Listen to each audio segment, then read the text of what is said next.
Boa tarde. Boa tarde a todos. Sejam todos muito bem-vindos. Hoje temos um dia diferente. Daremos início a um concílio. E eu quero, sem demoras, chamar o pastor Ainder Borba aqui. Por favor, pastor.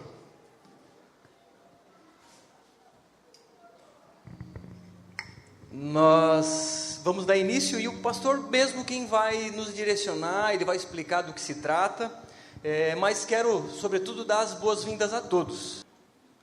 A primeira coisa que eu preciso dizer é que o que legitima um pastor não é outro pastor. O que legitima um pastor é a vocação que o próprio Deus deu para essa pessoa. Mas quem reconhece essa vocação é a igreja. Então nós temos aqui uma situação muito particular, porque o Bruno está sendo aclamado como pastor. Haja vista a estrutura, né, que nesses poucos meses de existência nós estamos aqui dentro dela agora. E eu já conheço o Bruno aí há 3 anos e meio, né? Eu sou capelão do seminário onde o Bruno estuda e acompanhei assim bem de perto, né, desde o desejo até a gente chegar aqui hoje. E por que eu estou te dizendo isso? Porque o concílio é uma forma que a igreja, durante muitos séculos, adotou para provar, para testar as. Então, não basta ter um desejo de ser pastor. Nós vivemos um tempo, né, em que o desejo é importante, mas a gente precisa passar o Bruno hoje por um crivo. A gente precisa passar o Bruno numa máquina de moer carne para ver se esses 3 anos e meio de seminário valeram para alguma coisa, né? Porque é muito importante que você que está aqui hoje entenda que o que nós estamos fazendo é legitimar o Bruno como pastor dessa igreja, pastor dessa cidade. E eu diria mais, é um presente para essa cidade.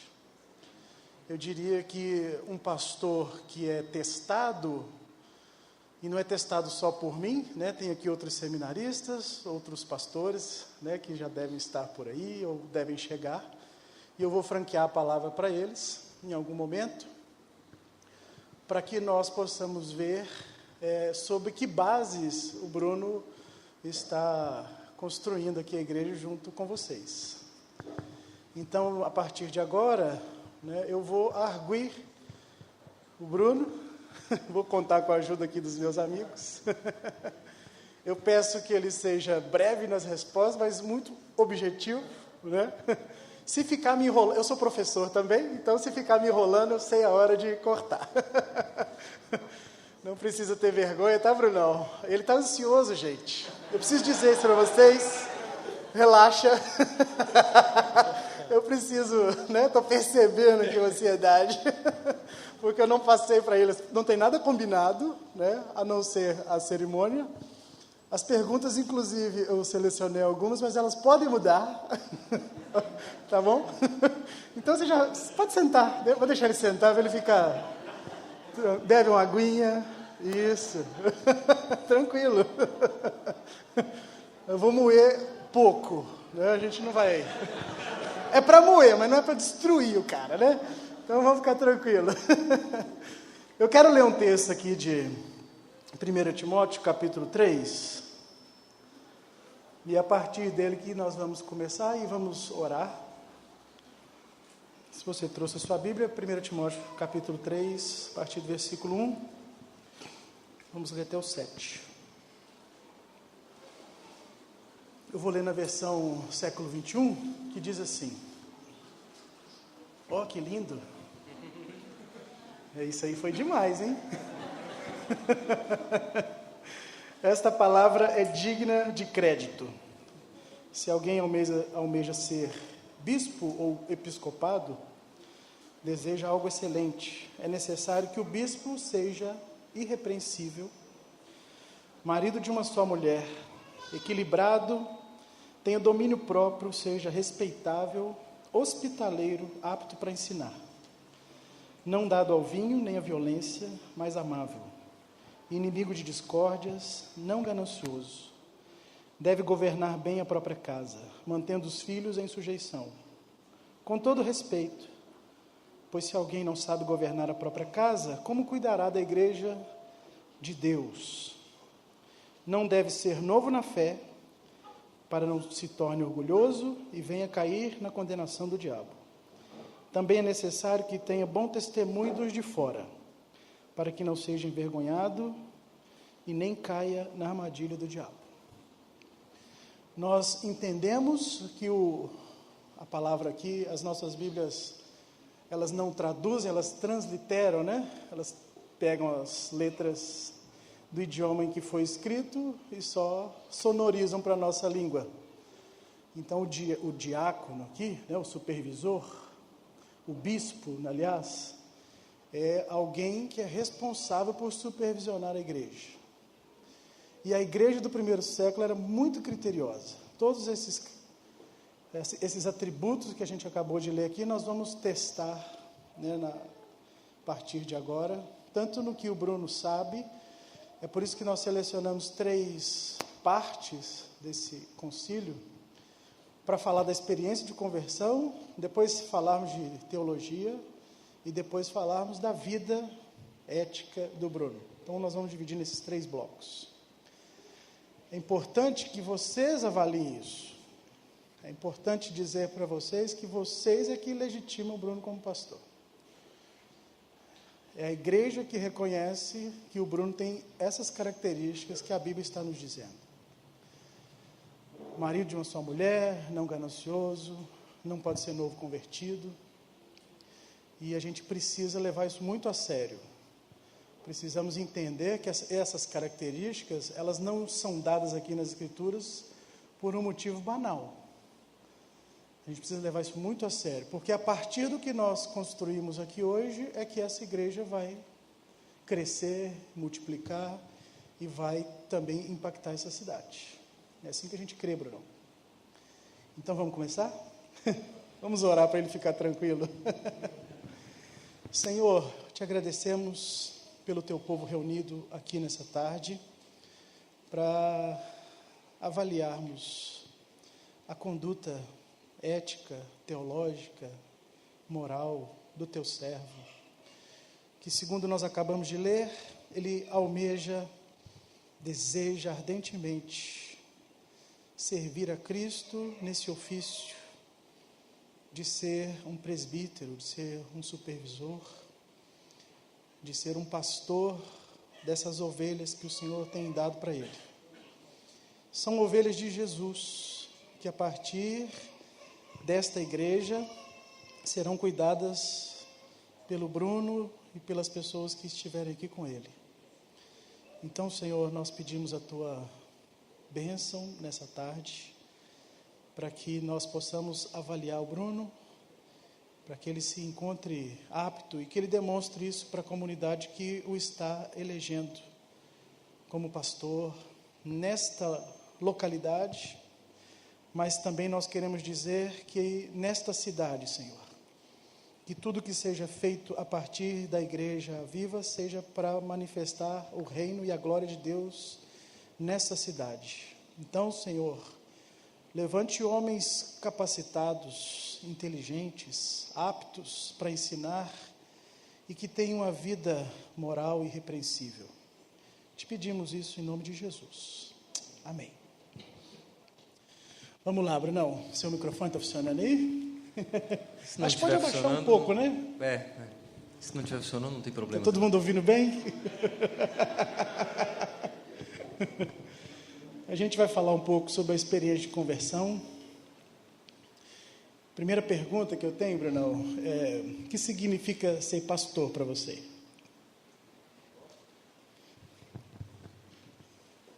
Um chamado irresistível, de tudo ou nada. Quando Deus me chamou, eu jamais poderia imaginar, porque quem conhece a minha história sabe, que eu jamais pensaria isso jamais passaria pela minha cabeça. Mas a partir do momento em que Ele me chamou, se iniciou um processo de entregar de fato tudo e entregar o meu coração inteiro a Ele.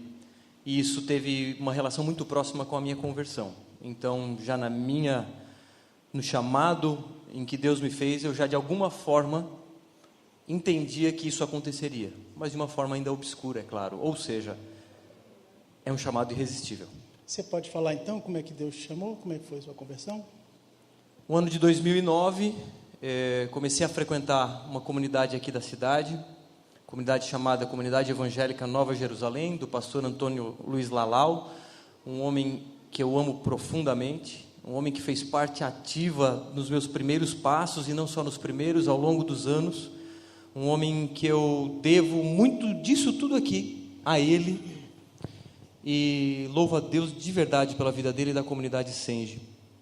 E comecei a frequentar, eu era espírita, na época, 10 anos frequentando centros espíritas, família tradicional católica, fui para o espiritismo, e uma senhora muito conhecida na cidade, chamada Zuleide Herman, é uma colunista social, eu, fisioterapeuta dela, ela me convidou para ir na igreja visitar, e eu visitei, eu disse, eu não concordo com esse pastor aí está falando, mas está legal, eu vou ficar aqui, e assim foi, fui indo, até que numa determinada ocasião, num retiro da igreja, eu tive uma experiência que eu não conseguiria nem traduzir em palavras o que aconteceu, e o fato é que a partir daquele momento a minha vida foi completamente transformada, e a partir daquele momento eu já me senti impelido para algo que aconteceria. Eu lembro que eu ia nos cultos, agora de forma diferente, algo diferente tinha acontecido dentro de mim, eu sentava nas primeiras cadeiras e dizia, não sei porquê, mas daqui a pouco eu vou estar ali na frente.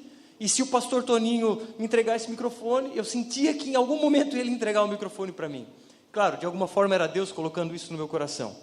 E então foi isso. Logo após a minha conversão, um chamado irresistível de que eu tenho que fazer. E aí sim entrei no seminário, e aí as coisas estão caminhando nesse processo. Um processo não muito longo, aí, né, finalizando o seminário agora, 3 anos e meio. Mas isso já vem de antes, é claro, mas um processo gradual, em que num primeiro momento eu achei pronto, daí eu preciso largar tudo, e estudar e ser pastor. Aí obviamente Deus normalmente não costuma fazer dessa forma, e fez um processo, e estou vivendo esse processo, né? Ainda trabalho como fisioterapeuta e profissional de educação física, mas com a graça de Deus meus pais têm tocado a academia, e eu gradativamente tenho me dedicado mais à igreja. Então foi um chamado irresistível, de conversão e para algo mais, que hoje eu estou entendendo o que é, só que isso obedeceu a um processo, um tempo. Você pode dizer qual é a sua prioridade número 1 no ministério? Pode pensar. Glorificar a Cristo. Glorificar a Cristo por meio do ensino, do cuidado, da missão e de tudo mais. Eu quero que Jesus seja o centro de todas as coisas. Eu tenho uma pergunta agora para alguém, que não é o Bruno. Pode vir aqui, Manuela.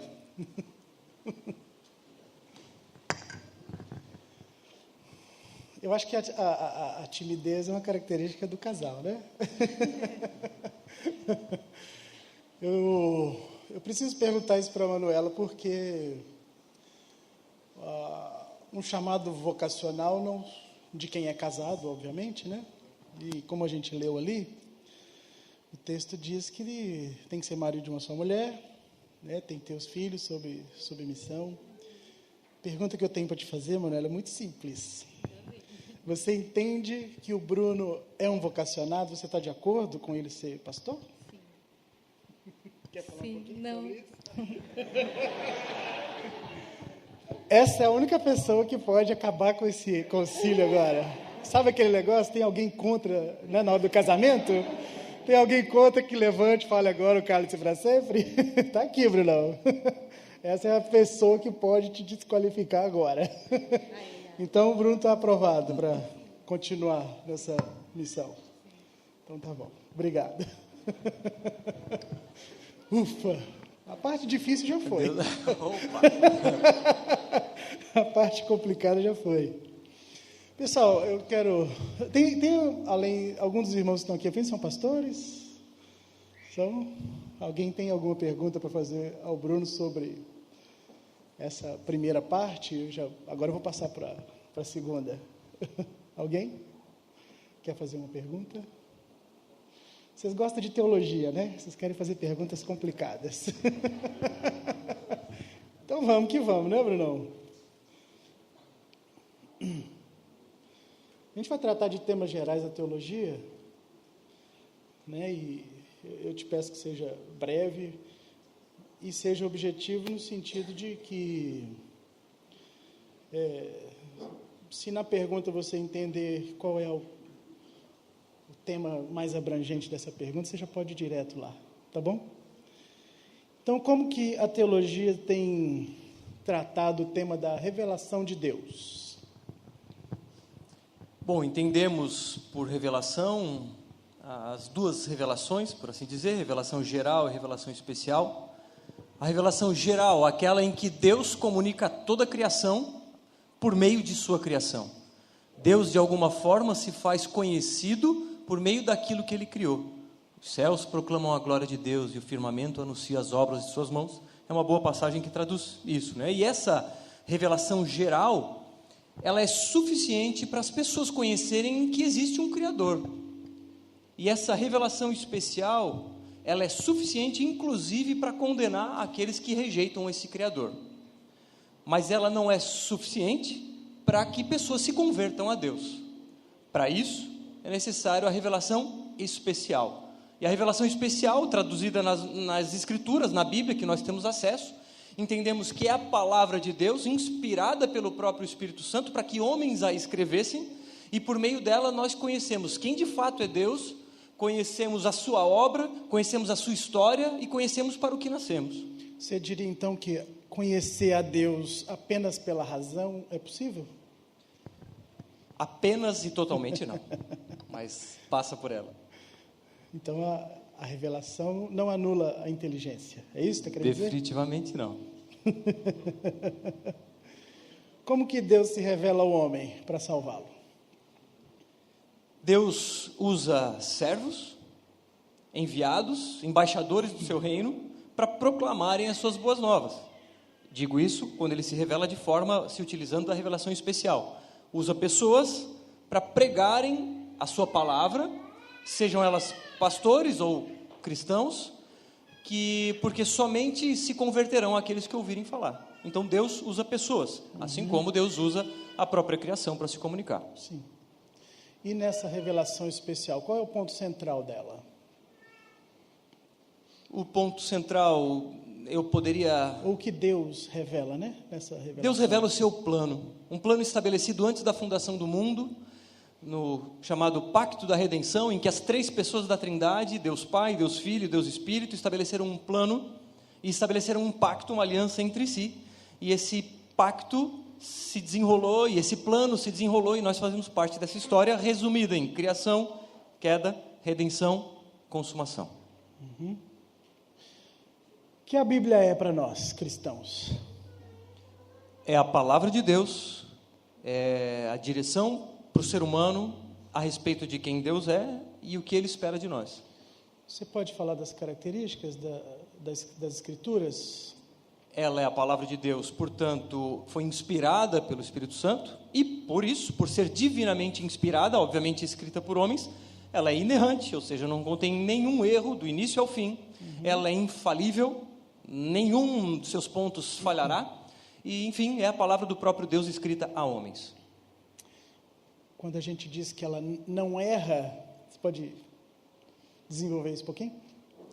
Não há nenhum erro sequer, nem histórico, nem geográfico, nem em nenhum aspecto. O fato é que as nossas traduções são passíveis de erro. Quando falamos que não há um erro, estamos falando dos originais, dos textos originais. Então, ela não contém erros em nenhum aspecto, embora muitas vezes, se um cientista se deparar com um texto e observar fatos que não se conciliam com a ciência tradicional, por exemplo, o Sol parou. O Sol, a gente sabe que o Sol é parado, mas aí, claro, existem ferramentas e existem formas de se interpretar, e nós entendemos que ela foi escrita sob um olhar de um observador. Então, embora possa parecer que existam erros, mas estes erros são porque o indivíduo que se aproximou dela se aproximou com os pressupostos errados. Então, se um cientista chegar para ler a Bíblia e vamos ver como Deus criou todas as coisas. Ele não vai encontrar isso, e ele vai se dar mal. Então a Bíblia, ela foi escrita para alguns fins, mas não para todos. A gente não tem um manual de engenharia de como construir uma casa, ou tampouco outras histórias. A gente está falando de que não precisa anular, né, a nossa inteligência, nem o conhecimento que é dado na criação. Você, como pastor, quando você ensina, como que essa palavra vai ser transmitida aqui nas suas pregações? Eu busco, obviamente, em primeiro lugar, toda e qualquer pregação ser centrada em Jesus. De alguma forma, torná-lo centro em todos os aspectos. E procuro por simplicidade. Eu procuro que a teologia seja as bases, seja um alicerce da pregação ou de qualquer ensino em qualquer circunstância. Mas ela não vem no púlpito. A teologia, o resultado aparece. Como raízes que mantêm e sustentam uma árvore, eu diria que a teologia mantém e sustenta a pregação. Mas a exposição, e optamos em geral por exposições bíblicas, são sempre muito simples para que o mais ignorante possa entender. Pensando em doutrina, Bruno, qual seria a doutrina que você entende que é a doutrina mais central do cristianismo? Justificação pela fé. O que é a justificação pela fé?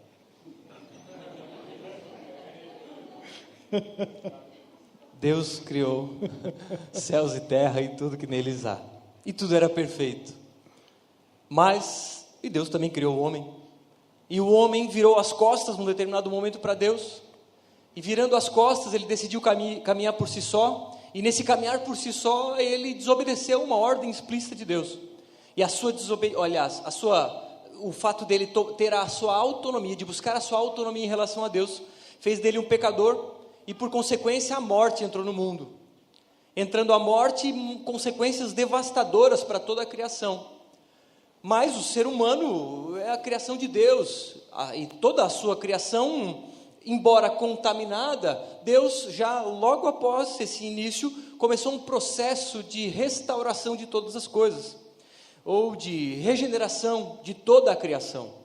E dentro desse plano, entra o próprio Deus Filho, Deus Pai, que é santo, que é justo, e por ser santo ele não tolera o pecado, ele não tolera o mal, mas por ser justo, todo o erro tem que ser pago, mas ele é santo, ele é justo, mas ele é amor, e por ser amor, envia o próprio Deus Filho para levar a culpa daqueles que pecaram.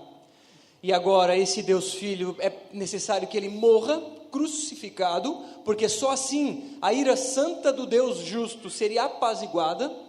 E agora todos aqueles que creem, que têm fé em que Jesus morreu por si e que levou os nossos pecados sobre a vida dele, estes que creem intelectualmente, mas que assentem de forma com o próprio coração e que também, obviamente, confiam, ou seja, aqueles que confiam que não precisam das suas boas obras para serem merecedores dessa restauração em função do pecado original.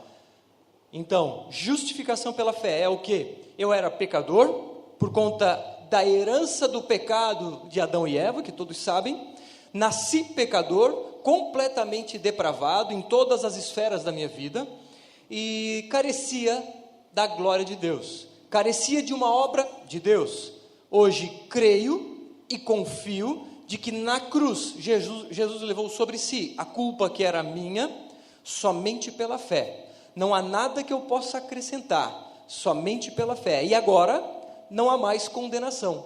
Para mim, que estou em Cristo Jesus, ou para aqueles que pela fé estão em Cristo Jesus. Fomos justificados, fomos considerados justos, apesar da nossa natureza pecaminosa.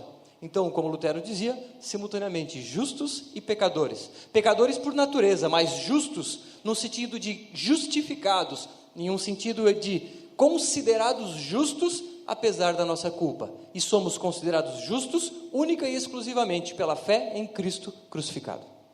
Essa fé ela é uma disposição humana, ela é uma percepção psicológica, ou essa fé vem de outra fonte, para não te ajudar? Obrigado, Senhor. Podia usar outro termo, mas Deixa deixa ele dizer que fonte é essa. Da mesma forma que Deus me ajudou nessa, Ele me ajudou quando me deu fé. É fonte divina. Então você está dizendo que essa fé não é uma disposição humana. É um isso? dom de Deus. É um dom, exato. É importante, né, dizer que a justificação não se dá porque você tem fé na própria fé. A fé não é o mecanismo que leva à salvação, porque a fé tem que ser dada, né? Ela tem que... Exato, porque somos salvos pela graça. Isso. Mediante a fé. Ou seja, se é por graça, não temos mérito nenhum, nem em ter fé. Nem ter fé. Porque é dom de Deus. Tá indo bem, né, gente? Tá indo bem aí? Tá convencendo vocês, seminaristas aí? Meus colegas aqui estão me... Quer perguntar? Alguém até aqui? Alguma pergunta teológica? Fazer mais uma sobre doutrina, Bruno. Explica pra gente o que é a doutrina da Trindade, então. Pegou leve. Trindade. Tente entendê-la e perderá a sua cabeça. Mas tente negá-la e perder a sua alma. Preferimos perder a cabeça. É melhor perder a cabeça, tentando, né? Deus Pai, o Deus Filho e o Deus Espírito Santo. Uma essência, 3 pessoas. Coexistentes, eternas. Não houve um tempo em que Jesus não existisse, por exemplo. Tampouco o Espírito Santo. Não houve um tempo em que Deus Pai criou o Deus Filho. As 3 pessoas, em uma única essência, são eternas. Antes da fundação do mundo, Deus Pai, Deus Filho e Deus Espírito, o mistério da Trindade, já existiam e estabeleceram um pacto entre si.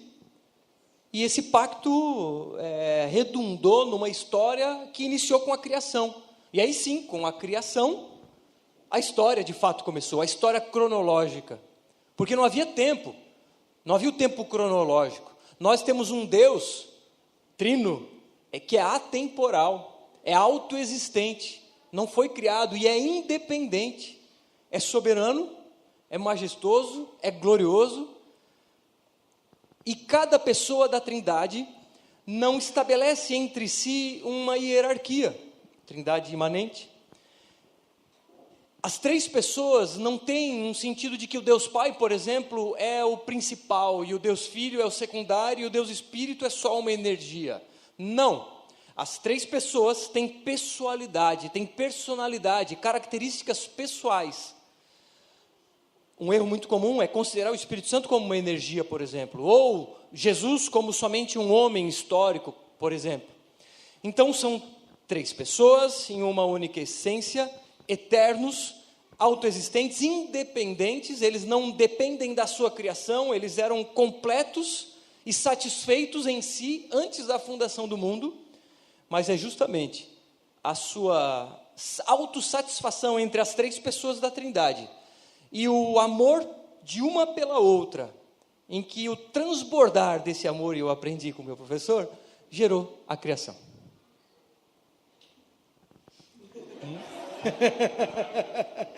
Convenceu vocês? O Natanael está falando mais ou menos ali. Ele já está anotando ali. Bruno, pensando ainda na Trindade, nós como cristãos adotamos o credo como uma expressão, um símbolo da nossa fé. E o credo diz que nós cremos nesse Deus que é Pai.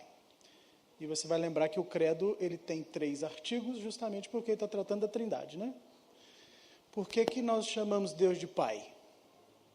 Por que nós podemos chamar Deus de Pai? Porque além de nosso Deus ser um Deus transcendente, a parte de sua criação, Ele é um Deus imanente. que faz parte de forma ativa de sua criação. Deus não deu corda na criação e deixou a criação correr por si só. Ele entrou na sua criação e intervém nela constantemente por conta de sua providência. E o Deus Trino, e mais especificamente o Deus Pai, quando entra em sua criação, ele tem uma característica dentro do que a gente chama de trindade econômica. Se não existe hierarquia entre as pessoas da trindade, existe uma diferença de ações, de atuações, que é o que chamamos de trindade econômica.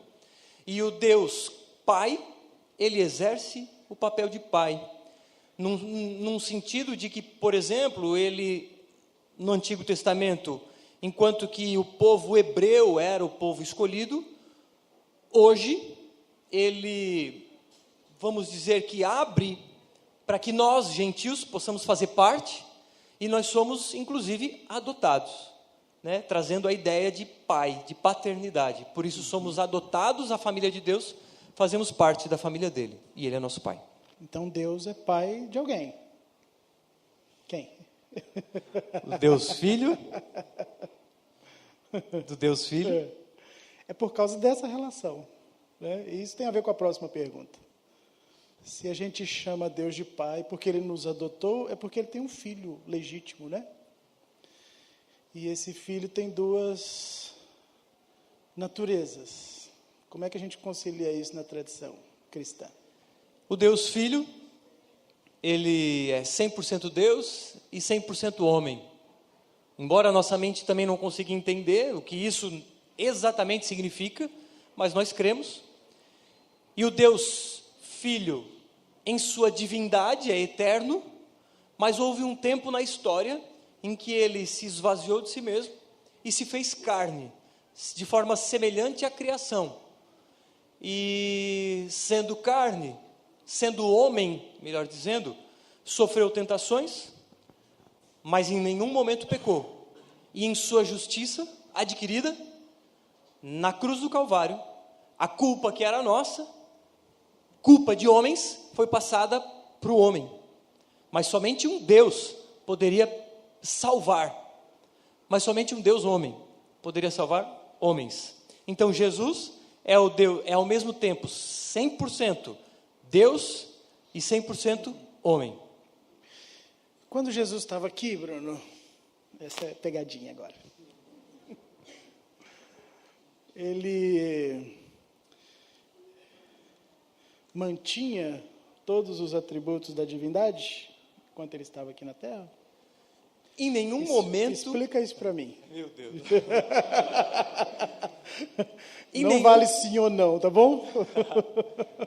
Eu acho que você sabe do que eu estou falando, né? Se tirássemos qualquer atributo de Deus, seja do Deus Filho, ele deixaria de ser Deus. Então, em nenhum momento ele abriu mão de qualquer atributo. Mas deixou de colocá-lo em prática. Como é o nome disso?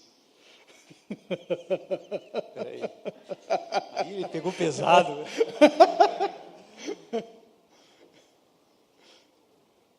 Lembra de Paulo falando lá aos Filipenses. Agora eu ajudei. Pegou pesado. Deixa eu melhorar então para te ajudar. É porque realmente eu peguei pesado. Quando Jesus, então, ele suprime, né, por iniciativa própria, por desejo próprio, né, Jesus estava autodeterminado em cumprir a vontade do Pai. Então, ele mantinha, né, você disse que ele é 100% homem e 100% Deus. Mas como Deus, né, ele agia aqui no mundo, qual o processo que ele usou pessoal, assim, para não revelar toda essa divindade na pessoa dele? De esvaziamento? Isso. Rapaz. Mas eu achei que queria o termo, que tem um termo teológico. O termo é kenosis. Kenosis. Isso. Não precisa falar em grego, não. Vou falar em português, tá bom. Isso. Ele esvaziou-se. Explica para a gente, então, o que é esse esvaziamento.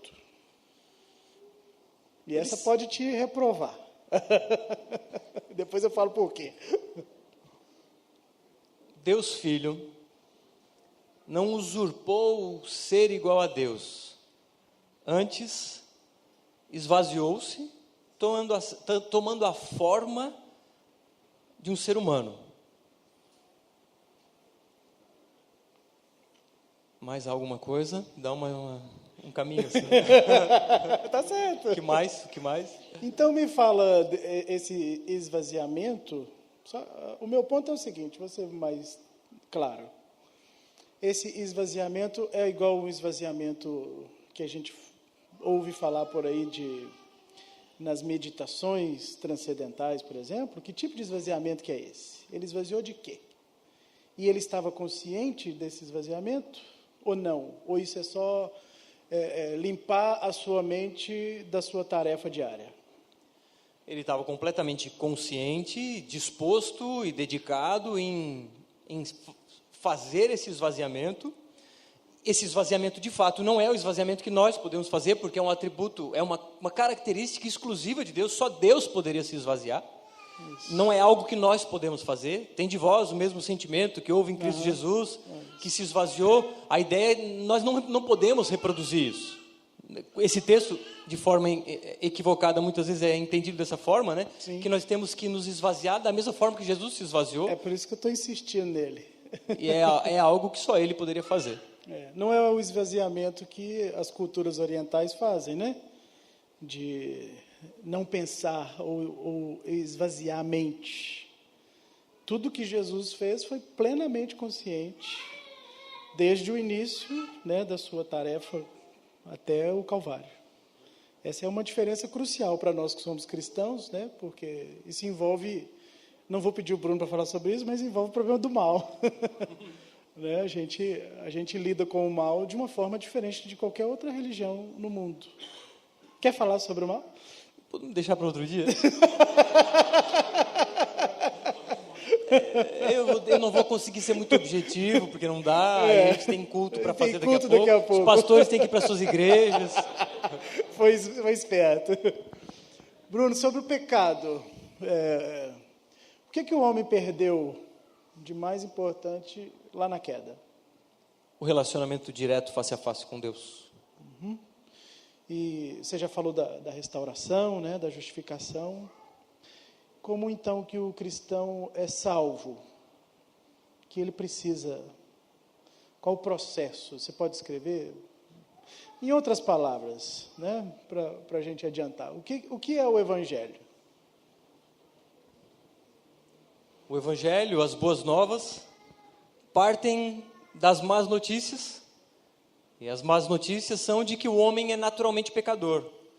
Por conta da fatalidade de Adão e Eva, da escolha por autonomia em relação a Deus, toda a criação foi afetada, todos os seres humanos foram afetados, são, portanto, pecadores por natureza, todos nascem pecadores, são culpados dos seus pecados, porque herdam esse pecado, porque Adão era o nosso cabeça federal, era o nosso representante de toda a criação, de todos os seres humanos, sendo ele o representante, o seu erro passou para toda a sua criação, para toda a criação de Deus.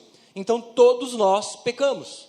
Por todos nós sermos pecadores naturalmente, nós estávamos destituídos da glória de Deus. E quando nascemos, herdamos esse pecado, herdamos essa culpa, e por isso estamos destinados à condenação eterna, por conta desse pecado que nós herdamos. Mas Deus, que é rico em misericórdia, com imenso amor com que nos amou, procurou dar vida àqueles que estavam mortos espiritualmente. Embora vivos, carnalmente falando, nós, antes de entregarmos as nossas vidas a Cristo, por assim dizer, estávamos mortos espiritualmente, éramos escravos do pecado, éramos escravos de Satanás, éramos escravos do sistema mundial, vamos dizer, e estávamos mortos espiritualmente nos nossos pecados. Mas Deus, que é rico em misericórdia, enviou o Filho, porque alguém precisaria pagar por esse pecado, alguém precisaria pagar o preço, porque Deus é justo. Deus, sendo justo, ele não poderia simplesmente deixar que pecadores fossem perdoados sem que alguém pagasse o preço.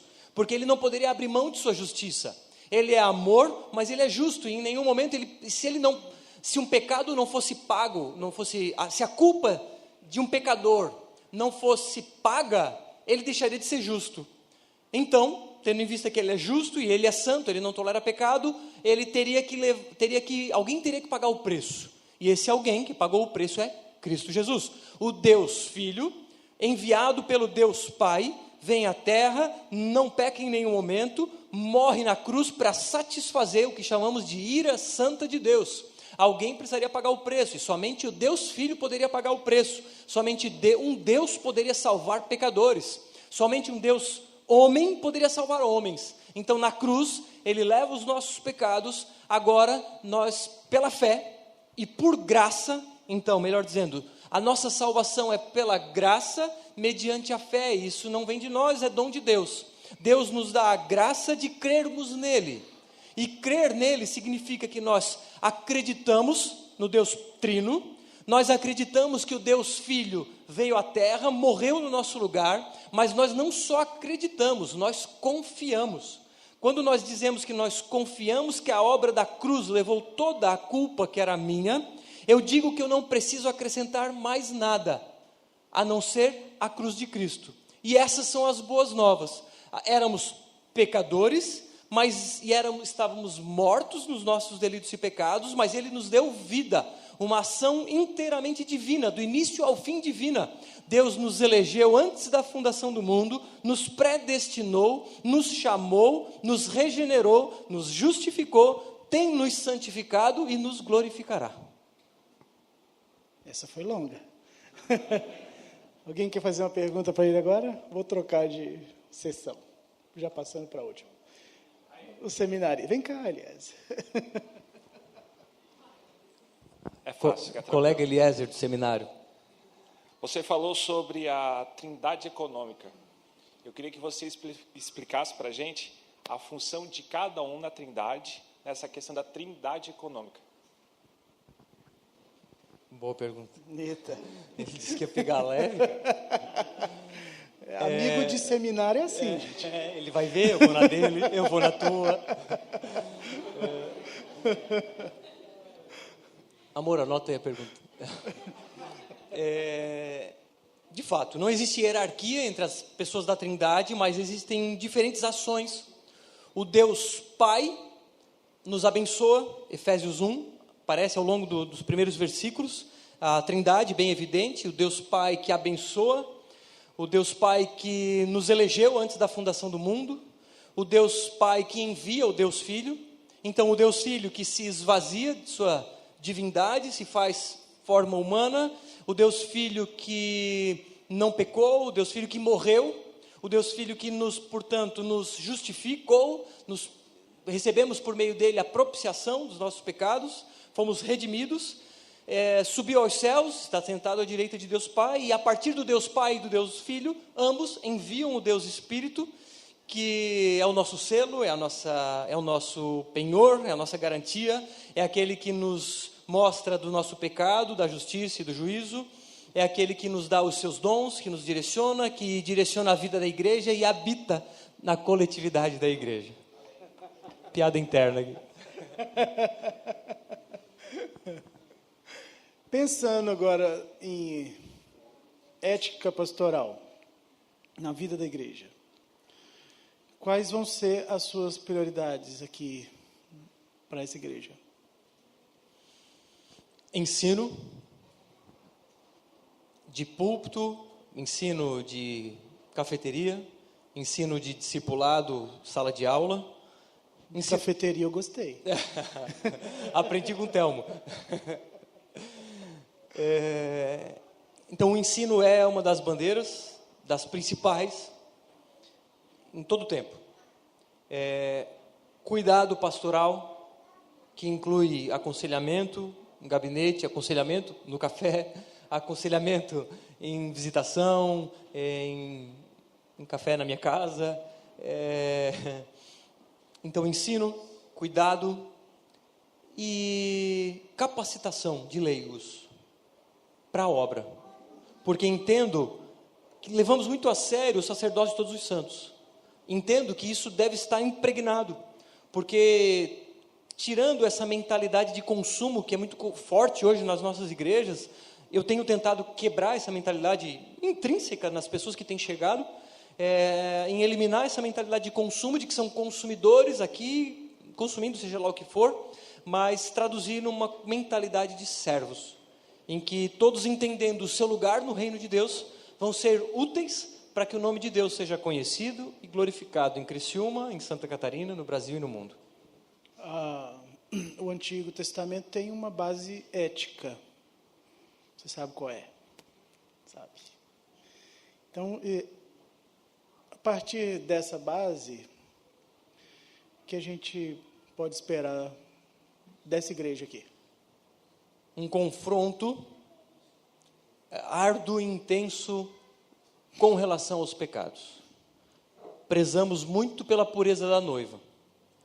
Entendemos que o pecado de um afeta o todo. Entendemos que um pouco de fermento pode levedar toda a massa.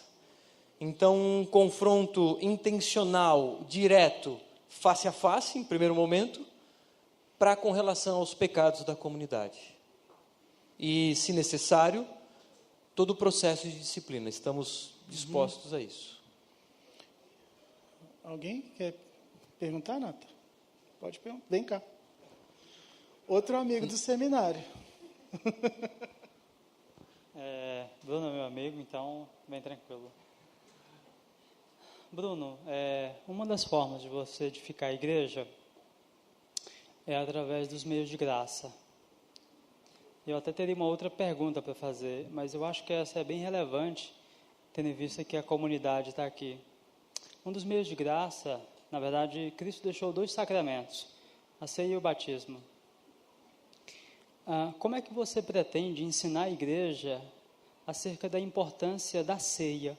O que é a ceia? Para você, o que é a ceia e como você pretende ensinar esses 2 sacramentos tão relevantes para a edificação da igreja? Tenho ensinado em parte de púlpito. Tenho iniciado, agora fizemos 17 batismos aí, ensinamos aos batizandos ao longo de um mês inteiro, do que se tratava. E vamos iniciar, a partir de domingo que vem, um treinamento mais intenso de discipulado. Um treinamento que vai durar 2 anos. Então, obviamente, vou usar esse tempo para ensinar de forma mais próxima tudo isso. Mas tenho ensinado ao menos uma vez por mês, mais ou menos, nos nossos momentos de ceia, tenho usado o momento não só para o fato em si, mas aproveito o momento para ensinar a comunidade. E entendo que é um momento em que a igreja sobe aos céus e senta à mesa com o Deus Filho, com o Deus Trino, e partilha do pão nos céus. E o pão é o próprio corpo de Cristo. E o sangue é o próprio sangue de Cristo. E juntos, em comunhão, partilhamos do corpo e do sangue, mas nas alturas. No momento em que a igreja sobe e tem comunhão com Deus Trino. Tem uma última pergunta. E depois dessa eu vou te pedir que se retire. Tá bom? Bruno, o que, na sua opinião, desqualifica um pastor para o ministério? Isso é possível? Posso ler Timóteo? Deve.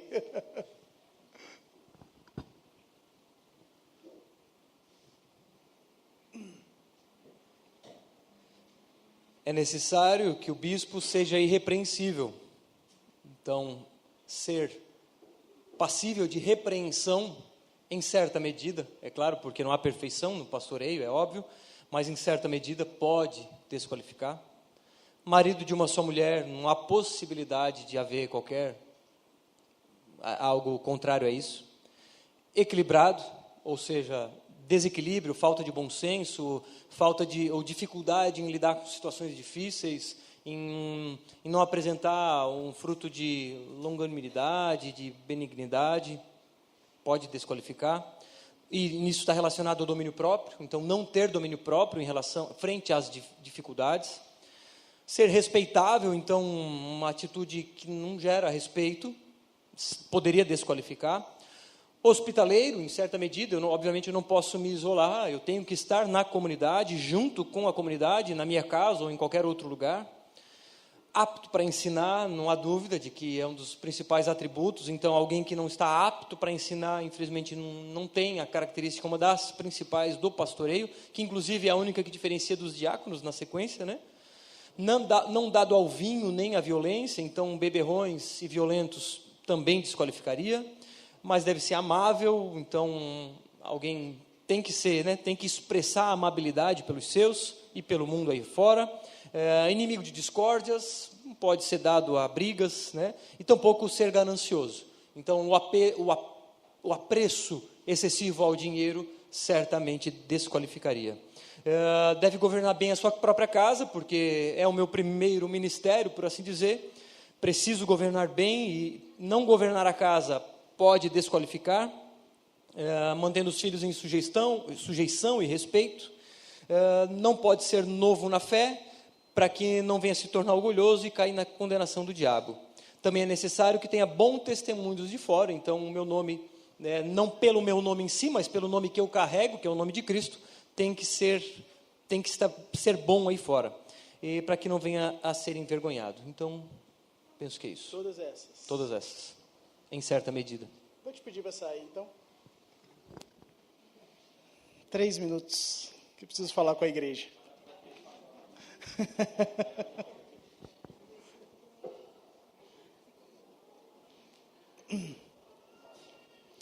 Irmãos, eu pedi ao Bruno que saísse, que o que nós estamos fazendo aqui tem uma característica, como eu disse no início, muito peculiar.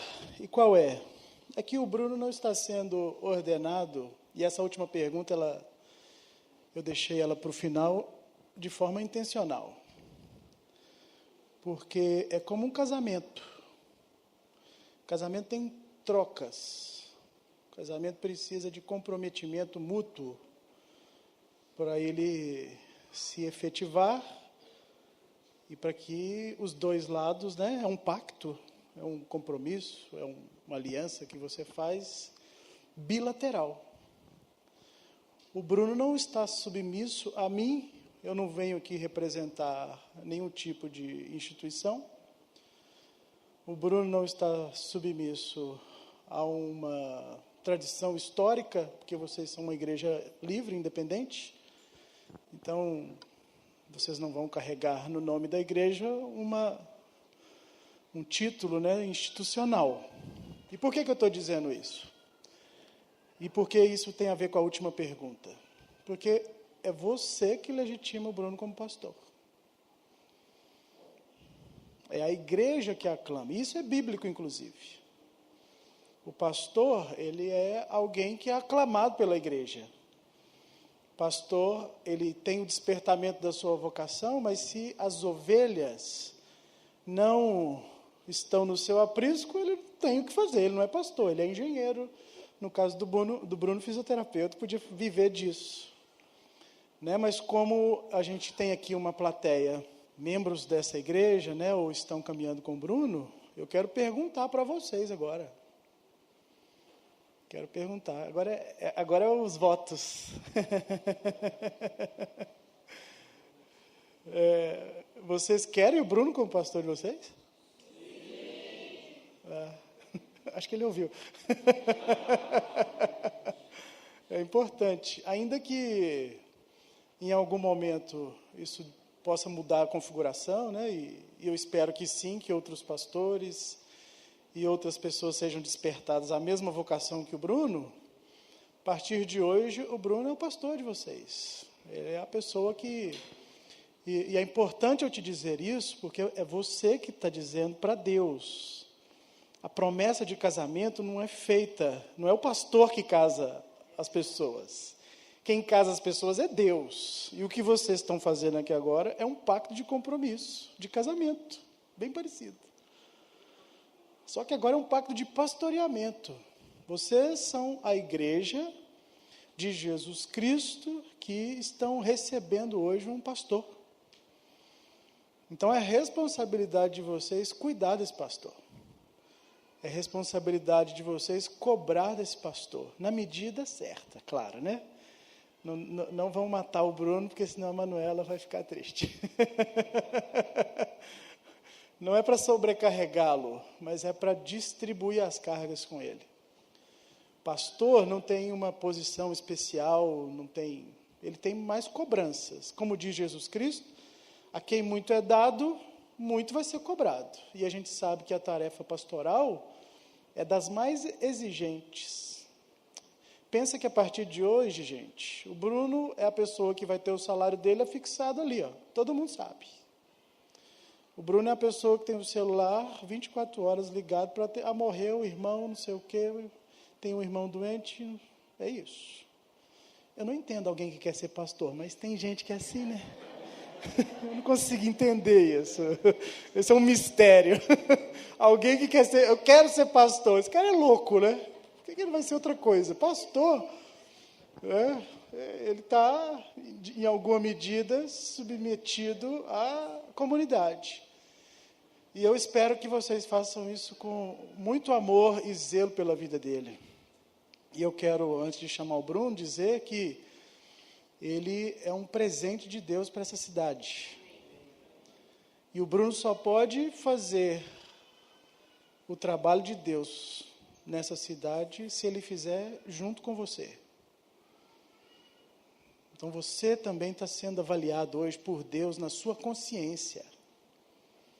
Na sua consciência. Quando as coisas começarem a não andarem ou caminharem, né? É assim, gente. Eu já estou te avisando. Eu sou cristão há 200 anos. Eu sou da época de Matusalém. Mas a igreja agora está crescendo, vai crescer muito mais. Vocês que estão muito próximos do Bruno agora vão, em algum momento, ter que receber outras pessoas. Então estejam preparados para isso. Não fiquem estacionados no que Deus está fazendo agora e não se iludam com essa alegria que eu sei que está invadindo o coração de vocês por ver tudo isso acontecer. Porque servir a Cristo é servir a Deus através do serviço que você presta para a cidade. Como diz Jesus, toda vez que você dá um copo de água para alguém, quando você visita alguém, você está fazendo a vontade dele. Então o Bruno não pode fazer isso sozinho, ele tem que fazer isso com você. Ele tem que fazer isso com você. Igreja não existe por causa do pastor, a igreja existe por causa de Cristo. Mas se Cristo mesmo quis dar para vocês um pastor hoje, recebam com gratidão, com alegria, e é por isso que eu quero chamá-lo aqui, para a gente orar por ele, né? Quero convidar os pastores, os amigos aqui, para nós impormos as mãos sobre o Bruno, e para que ele receba de Deus essa autoridade. É dada por Deus, mas é legitimada por você. Ela é confirmada por você. O cuidado que você vai ter a partir de hoje com a pessoa do Bruno é o cuidado do próprio Deus. Quando você cuida dele, ele cuida de você e ele vai cuidar da igreja. Então, meus irmãos e irmãs, né, recebam essa dádiva do Senhor para essa cidade, né, que esse povo aqui cresça bastante, que vocês sejam ousados no evangelismo, que a boca de vocês seja cheia do Espírito Santo a proclamar as virtudes daquele que nos chamou das trevas para a sua maravilhosa luz. Alguém pode chamar o Bruno, por favor?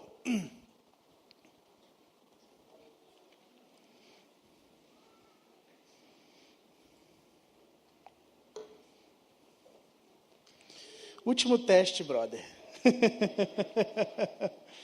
Então, Bruno, deu um problema aqui agora.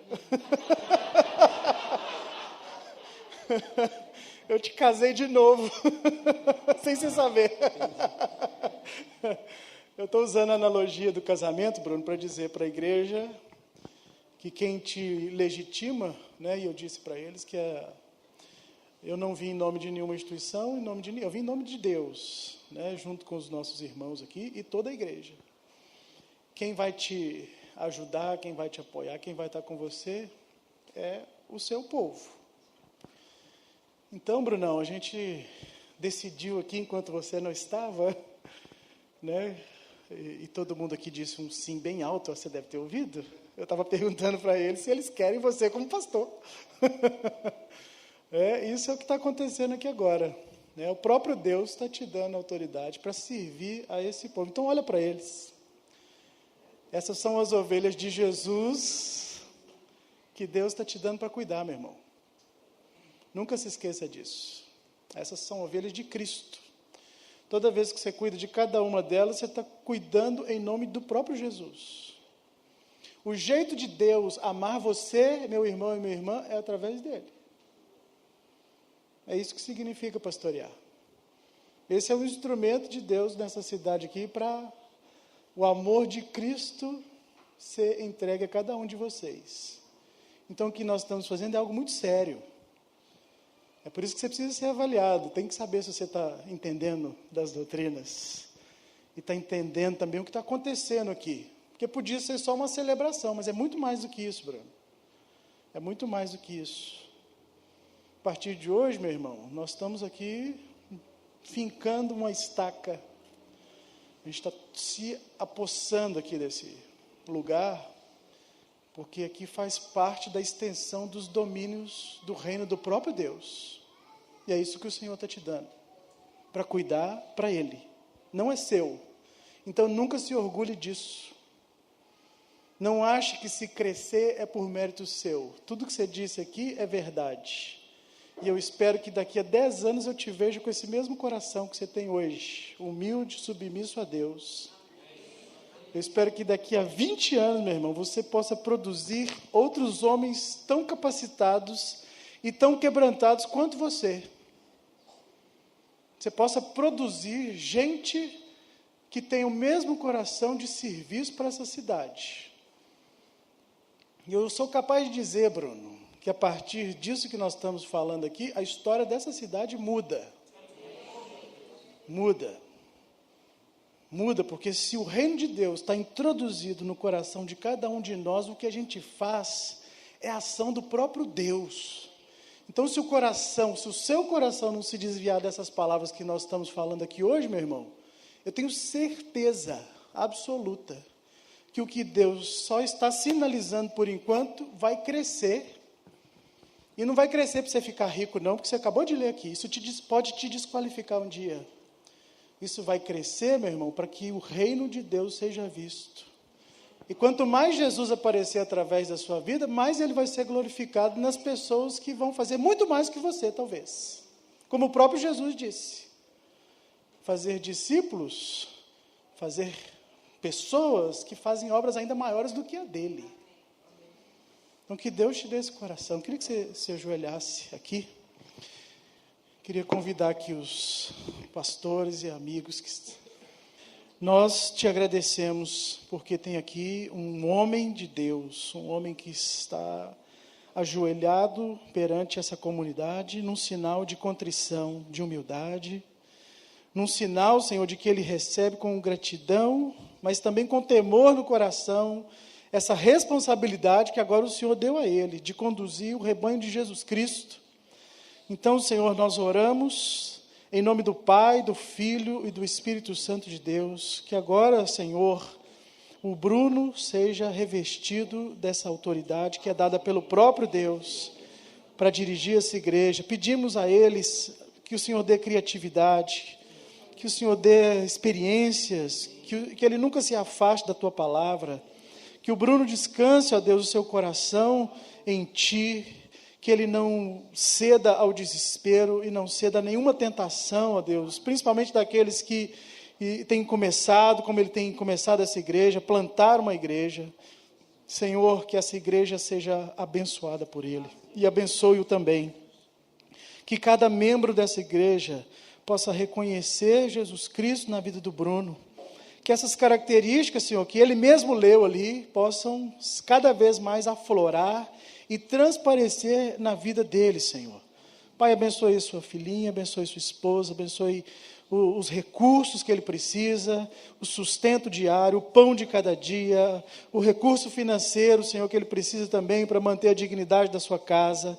Senhor, nós abençoamos o Bruno e nesta tarde, já à noite, Senhor, nós consagramos ao Senhor, nós o abençoamos, Senhor, nós dizemos aqui e confirmamos isso todos unidos, que nós queremos o Bruno como pastor nessa cidade, Senhor, dessa igreja para essa cidade. Então, Senhor, nós te pedimos em nome de Jesus, abençoe o teu filho, e em nome da igreja, Jesus Cristo, em nome do Pai, do Filho e do Espírito Santo, nós o consagramos e o ordenamos para a glória de Deus Pai. Amém. Em nome de Jesus, oramos. Amém. Pode aplaudir.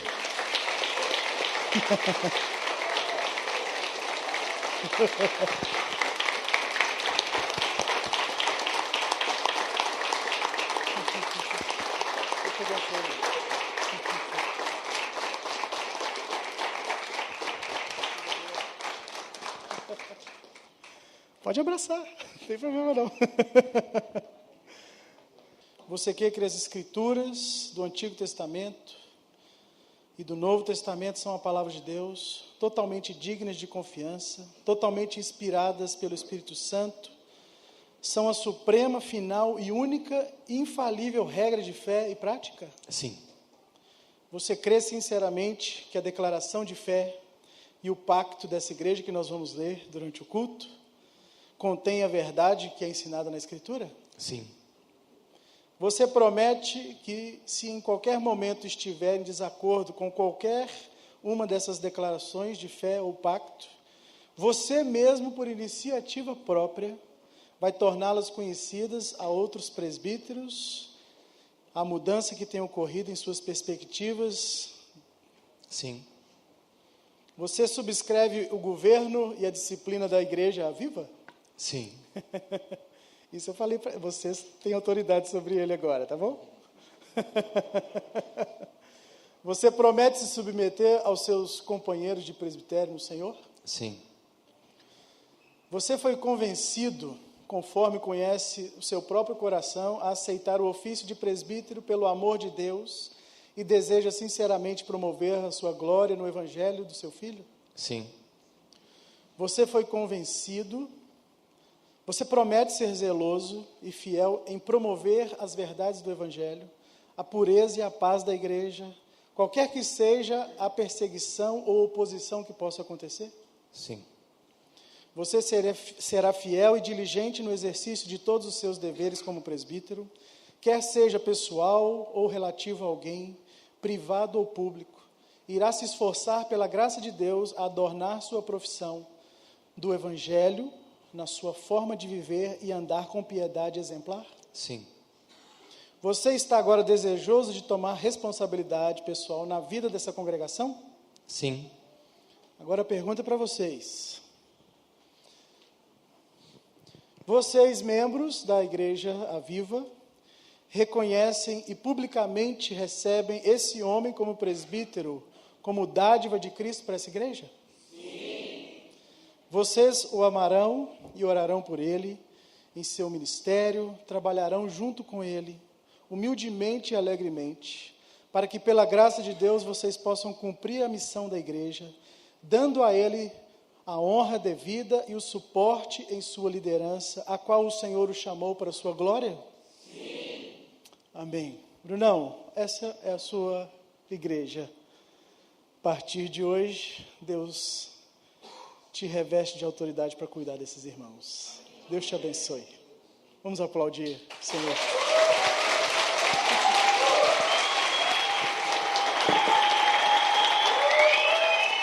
Tenho nem palavras para agradecer a Deus o que Ele tem feito.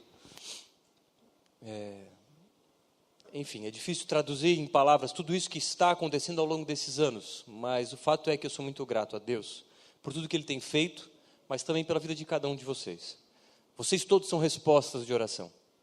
Vocês todos fazem parte do mesmo reino. Vocês todos são filhos dele. E nós estamos juntos nessa. Não há hierarquia nesse lugar. Há simplesmente diferenças de função. E nós estamos juntos nessa. Cada um colocado onde Deus quis colocar. Desde pintar paredes, como a gente passou esses dias pintando. desde estar aqui em cima pregando, ensinando na sala de aula, cuidando de crianças, cuidando dos carros, da recepção ou do data show, seja o que for, nós todos estamos juntos nessa. Para quê? Para que o nome de Jesus Cristo seja conhecido e glorificado em Criciúma, em Santa Catarina, no Brasil e no mundo. A gente está junto nessa. Conto com vocês e vocês podem contar comigo. Amém?